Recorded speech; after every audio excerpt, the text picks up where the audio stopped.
Hello, public speakers. Today I want to talk to you about establishing your credibility as a public speaker. I know all of us, when we get up to give a speech, want to be believed and we want to be listened to, and so establishing your credibility is really important in order to make that happen. As it says there in the subtitle, credibility is something that is perceived by the audience. It's not something that a speaker inherently possesses. So I can know, for example, that I am qualified to teach public speaking, but unless I can convey that to you, you may not believe me. So there are some things we can do as speakers to give our audience the impression that we are credible. To begin, I first want to start by defining what credibility is. As you can see here, credibility is defined as the extent to which the audience believes you when you speak. People will look to indicators such as achievement in education and employment, and then to their firsthand experience of your presentation. So sometimes when you go into a speech, you know a little bit about the background of that particular speaker, but then you also observe things as they are speaking to say, okay, is this true, is this not? If you see that link there, if you want to go to it at some point later, there is more information about establishing your credibility. Now, the next thing I want to do then is to talk about the three main components of credibility and what we as speakers can do to establish those components. Conveniently, they all start with the letter C to help you remember them a little better. So the first one is competence. Competence is a perception of knowledge and expertise. So we can all have this knowledge and expertise, but there are things that we can do to make sure your audience understands those things.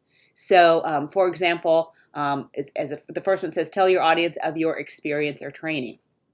So, like I said before, I know that I am qualified to teach public speaking, but there are things that I can do to convince you of that. So I could tell you a little bit about my background. I could tell you about my education. I could tell you that I have a PhD in communication.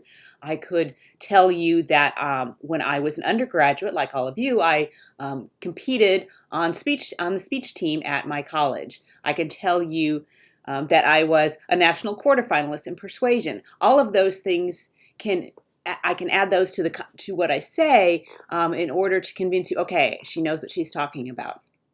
Obviously, you have to be careful. You don't want to be bragging, but you want to drop those in so people understand. Another thing you want to avoid doing is don't draw attention to what you don't know. You know, I wouldn't say something like, I was only a national quarterfinalist, so I didn't win a national champion. But don't draw attention to things that might make you seem less incredible. And the third thing you can do is to cite sources besides yourself. So this would be an external source that might support what it is that you are saying, that agrees with you. It also shows to your audience that you are well read on the subject that you are talking about. The second component of credibility is character, and this is the perception of being moral and honest. Now, first, I just must say, we should just all be moral and honest. That's the starting point. But you want to emphasize those things, emphasize that characteristic to your audience, that you are being moral and honest.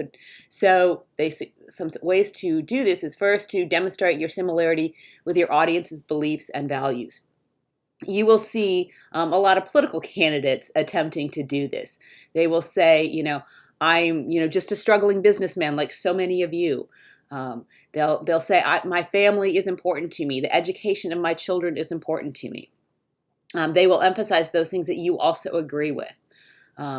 Next is to show genuine concern for your audience's welfare.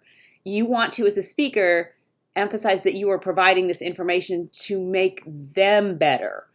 You're not doing it to make money or any of those kind of things. Think about when you're watching like different television commercials where they're advertising some product.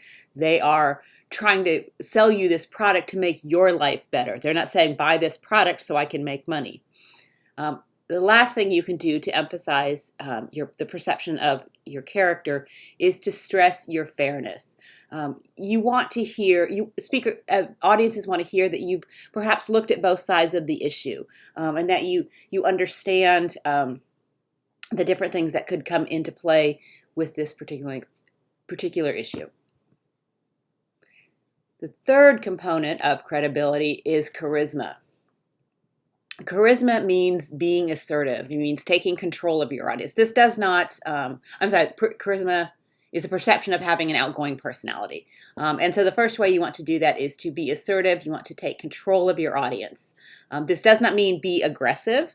This doesn't mean shout at your audience. But maybe it's with a look that gets their audience's attention. Maybe it's a little bit more volume that gets your attention. It's going to be as if your audience sees that you're confident. The next one is to be enthusiastic. You want to act like you're happy to be there and that you're excited to give this particular speech. Most of the time, most of us don't really want to give a speech, but we can make it seem like that we do. At least for the first, for the 10 minutes or however long our speech is. And the last way to be perceived as having charisma is to be empathetic. Show that you feel what the audience feels. I'm dating myself a little bit, but back in the 90s, Bill Clinton, whenever he would give a speech, had a line that said, "I feel your pain," and that's a perfect empathy statement, saying that I feel what you feel.